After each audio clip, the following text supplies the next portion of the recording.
Presiden Prabowo Subianto, dengan gestur khasnya yang tegas dan suara baritonnya yang selalu menggelegar, berdiri di podium Istana Negara sambil menatap lurus ke arah para menteri dan jurnalis yang sudah bersiap mencatat sejarah.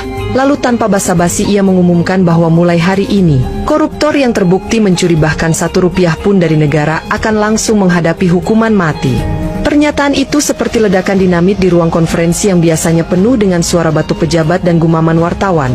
Sebab tak ada yang benar-benar menyangka bahwa janji kampanye yang dianggap sekadar retorika ternyata langsung diubah menjadi kebijakan tanpa basa-basi.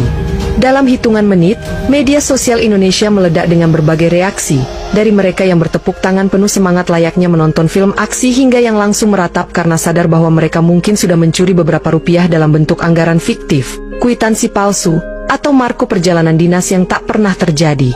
Di sisi lain, beberapa pengamat hukum mendadak menjadi selebritas dadakan di berbagai stasiun televisi, mencoba menafsirkan apakah kebijakan ini memang sah secara konstitusi atau hanya sekadar gertakan politik yang akan hilang begitu gelombang euforia masyarakat mereda.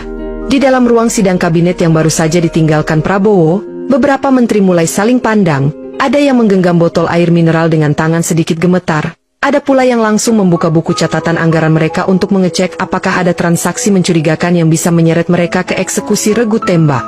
Sementara itu, di sebuah kantor pemerintah di daerah, seorang bendahara proyek pembangunan gedung sekolah mendadak mengalami serangan jantung ringan setelah membaca berita di layar ponselnya, menyadari bahwa selama ini ia memang terbiasa menyisihkan beberapa juta rupiah untuk keperluan pribadi.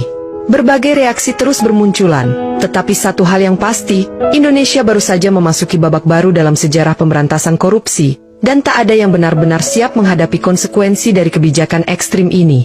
Dengan kebijakan ini yang sudah resmi ditandatangani dalam bentuk peraturan pemerintah pengganti undang-undang, Perpu, Kejaksaan Agung dan Komisi Pemberantasan Korupsi, KPK, langsung menggelar rapat darurat, di mana suasananya lebih mirip persiapan operasi militer ketimbang pertemuan birokrasi biasa. Tim penyidik mulai mengacak-acak ribuan laporan anggaran yang selama ini terbengkalai, mencari setiap indikasi penyimpangan, dan yang paling menarik, mereka mulai dengan jumlah-jumlah kecil, transaksi ganjil yang biasanya hanya dilewatkan karena dianggap tidak signifikan.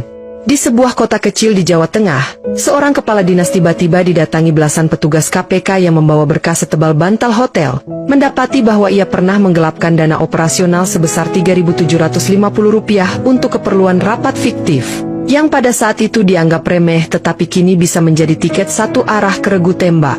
Media pun mulai menyoroti kasus-kasus absurd yang sebelumnya tak pernah terpikirkan sebagai kejahatan berat, seperti seorang pegawai negeri yang membeli tinta printer palsu dengan dana kantor, atau seorang pejabat kecamatan yang menggunakan mobil dinas untuk menghadiri pernikahan keponakannya di luar kota. Beberapa politisi senior yang dulu sering berbicara lantang soal transparansi dan reformasi kini justru mulai menurunkan intensitas mereka di media sosial. Mungkin sedang sibuk mencari cara untuk membersihkan jejak digital mereka dari transaksi mencurigakan yang dulu mereka anggap kecil.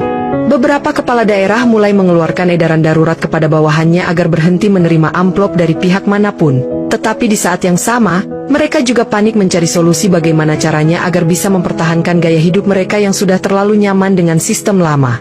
Dengan kecepatan luar biasa, ratusan laporan mulai masuk ke KPK setiap harinya. Sebagian dari laporan itu berasal dari masyarakat yang selama ini geram terhadap pejabat di daerah mereka. Tetapi sebagian besar lainnya datang dari para birokrat sendiri, yang lebih memilih mengorbankan kolega mereka demi mengamankan diri sendiri. Dalam waktu kurang dari 2 bulan sejak kebijakan ini diterapkan, efek domino yang mengejutkan mulai terasa di berbagai sektor, di mana proyek-proyek pembangunan mulai melambat drastis karena para pejabat daerah lebih memilih menunda segala bentuk keputusan anggaran daripada mengambil risiko yang bisa berujung eksekusi mati.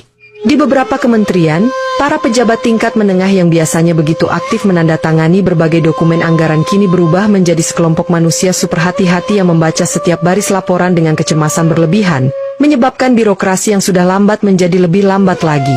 Di salah satu kantor wali kota, seorang kepala bagian perencanaan proyek secara dramatis mengembalikan seluruh berkas yang berhubungan dengan pembangunan infrastruktur karena ia takut tanda tangannya bisa menjadi bukti kematian di kemudian hari.